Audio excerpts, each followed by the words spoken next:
എവിടെയെല്ലാമാണോ മനുഷ്യരുടെ മുമ്പിൽ മുട്ടുമടക്കാനായിട്ട് സാഹചര്യം സന്ദർഭം ഉണ്ടാകുന്നു, നീ അവിടെ മുട്ടുമടക്കാതെ, നിന്നെ മുട്ടുമടക്കിക്കാനായിട്ട് നോക്കുന്ന വ്യക്തികളുടെ മുമ്പിൽ നീ മുട്ടുമടക്കാതെ ദൈവത്തിന് മുമ്പിൽ മുട്ടുമടക്കുന്നവന് ലോകത്തിലെ ഒരു മനുഷ്യരുടെ മുമ്പിലും മുട്ടുമടക്കേണ്ടി വരികയില്ല.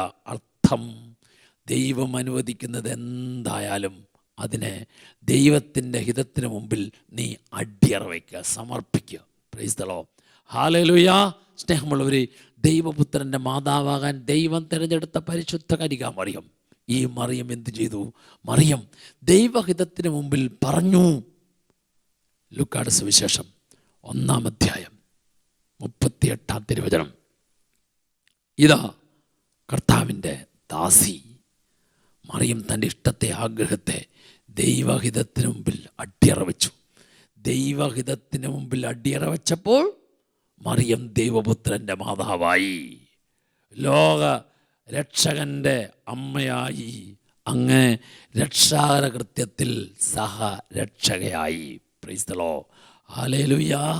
എൻ്റെയും നിങ്ങളുടെയും ജീവിതത്തിലെ സഹനങ്ങളാകട്ടെ, നൊമ്പരങ്ങളാകട്ടെ, കഷ്ടപ്പാടുകളാകട്ടെ, ബുദ്ധിമുട്ടുകളാകട്ടെ, ഇല്ലാത്ത കാര്യമൊക്കെ പറഞ്ഞ് അതിലൂടെ അനുഭവിക്കുന്ന നൊമ്പരങ്ങളാകട്ടെ, എല്ലാത്തിനും വലിയ വിലയുണ്ട്.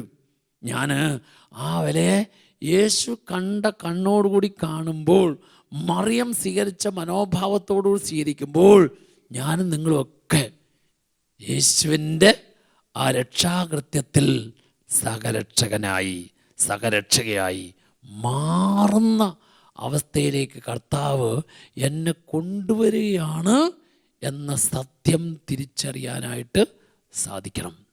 Hallelujah, hallelujah. സ്നേഹമുള്ളവരെ, ഒരു സഹോദരൻ, അയാൾ പള്ളിയിൽ ചെന്നാൽ പോലും മുട്ടുകുത്തിയല്ല. മുട്ടുകുത്താൻ പറ്റാത്തതുകൊണ്ടല്ല, എന്താണെന്നറിയോ, അയാൾ ഇങ്ങനെ ചിന്തിച്ചതിങ്ങനെയാണ്, ഞാൻ ആരുടെ മുമ്പിലും മുട്ടുമടക്കിയല്ല, പള്ളി ചെന്നാലും മുട്ടുമടക്കിയല്ല. അങ്ങനെ അഹങ്കരിച്ച അയാൾക്കുണ്ടല്ലോ, നമ്മുടെ കുറച്ച് വർഷങ്ങൾക്ക് മുമ്പ് ചിക്കൻ ഗുനിയ പിടിച്ചു.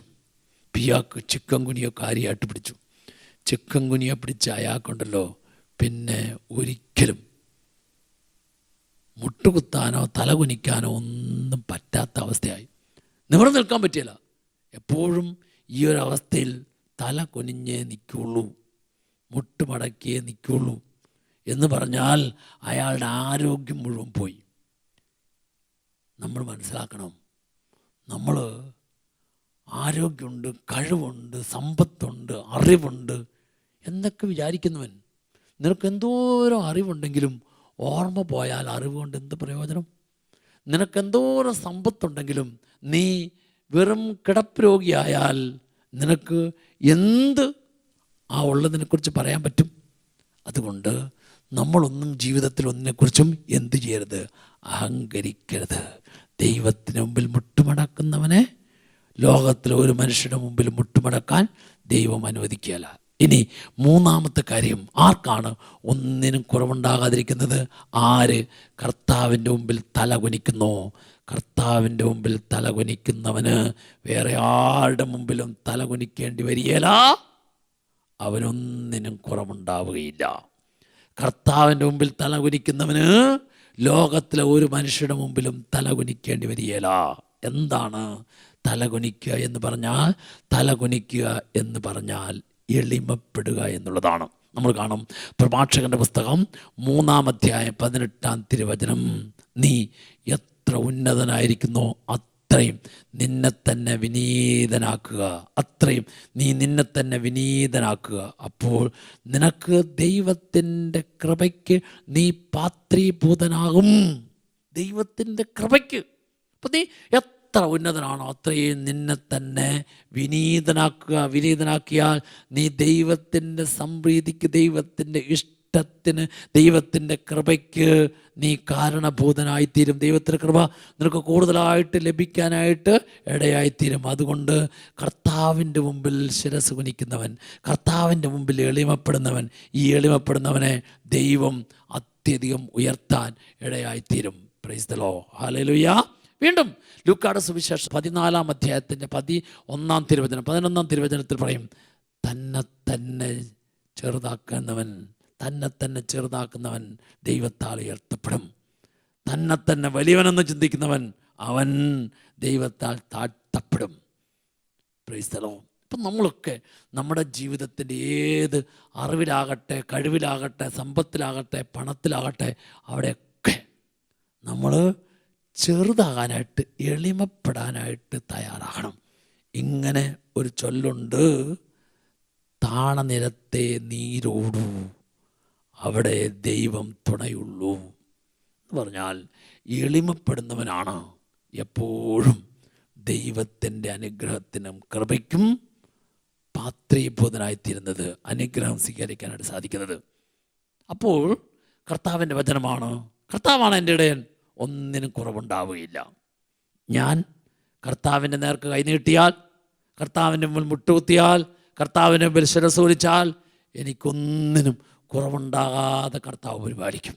ഇത്രയും നമ്മൾ മനസ്സിലാക്കിയിട്ട് യേശു പറയുന്ന ഒരു ഉപമയുണ്ട്. അതാണ് ലൂക്കായുടെ സുവിശേഷം 12-ാം അധ്യായം 24-ാം തിരുവചനം.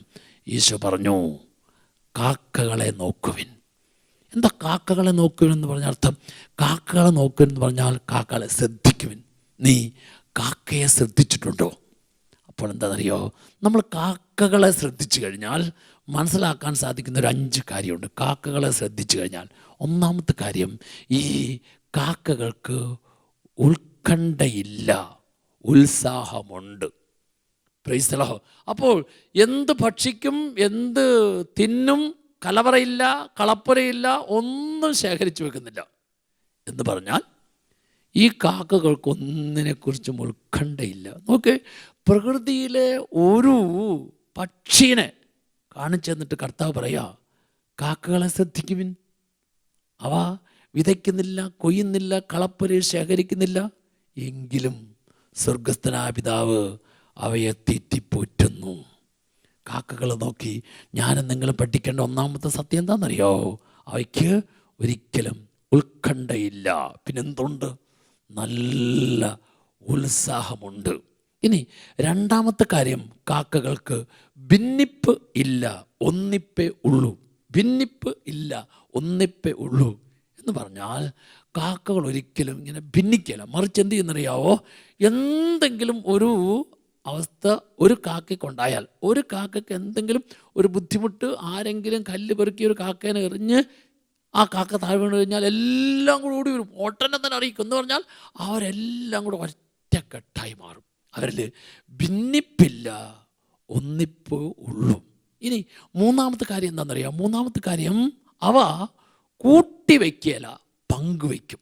കൂട്ടിവെക്കുകയില്ല, പങ്കുവയ്ക്കും. അതായത് ഒരു ഇരയനെയോ മറ്റെന്തെങ്കിലും കണ്ടു കഴിഞ്ഞാൽ ഉടനെ തന്നെ ഈ കാണുന്ന കാക്ക മറ്റ് കാക്കകളെല്ലാം വിളിച്ചറിയിക്കും. ഇങ്ങനത്തെ ഒരു സാധനം ഇവിടെ കിടപ്പുണ്ട്, നമുക്ക് ഒരു ആഹാര പദാർത്ഥം ഇവിടെ കിടപ്പുണ്ട്. അപ്പം അതുകൊണ്ട് നിങ്ങൾ എന്ത് ചെയ്യണം? അതുകൊണ്ട് നിങ്ങൾ എല്ലാവരും മറ്റുള്ളവരെല്ലാം ഓടിവാ. അപ്പം എന്നല്ല, അത് സ്വന്തം കഴിക്കാൻ വേണ്ടി കൂട്ടി വയ്ക്കല, മറ്റുള്ളവർക്കൊക്കെ പങ്കുവെക്കാൻ വേണ്ടിയിട്ട് വിളിച്ചറിയിക്കും. ഇനി നാലാമത്തെ കാര്യം എന്താണെന്നറിയോ?